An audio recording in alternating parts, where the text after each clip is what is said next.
ராமநாதபுரம், வெளிப்பட்டினம், வெள்ளல்பாரி தெற்கு தெரு முன்புறம் அமைந்துள்ள ஸ்ரீ பிள்ளை காளியம்மன் திருக்கோவில் திருப்பணி தொடக்கம் விமர்சையாக நடைபெற்றன.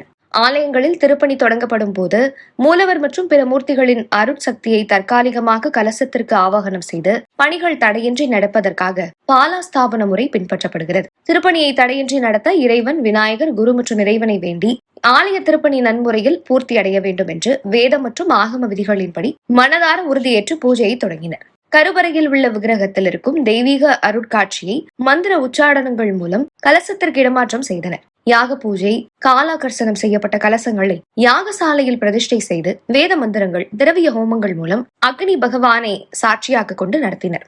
பட்டு வஸ்திரம், நவதானியங்கள், மூலிகைகள், பழங்கள் மற்றும் நறுமண பொருட்களை ஹோமகுண்டத்தில் அர்ப்பணித்து வேள்வியை பூர்த்தி செய்தனர். பூர்ணாகுதிக்கு பின் யாகசாலையில் வைத்து பூஜிக்கப்பட்ட புனித நீர் அடங்கிய கலசங்களை கொண்டு பாலஸ்தாபனத்திற்காக அமைக்கப்பட்ட விக்கிரகத்திற்கு மகாபிஷேகம் செய்தனர். இந்நிகழ்ச்சி ஏற்பாட்டினை தெய்வ திரு காத்தமுத்து குடும்பத்தினர், திருப்பணி கமிட்டியினர், வழிபடும் பக்தர்கள், பௌர்ணமி மகளிர் விழா குழுவினர் கலந்து கொண்டு செய்திருந்தனர்.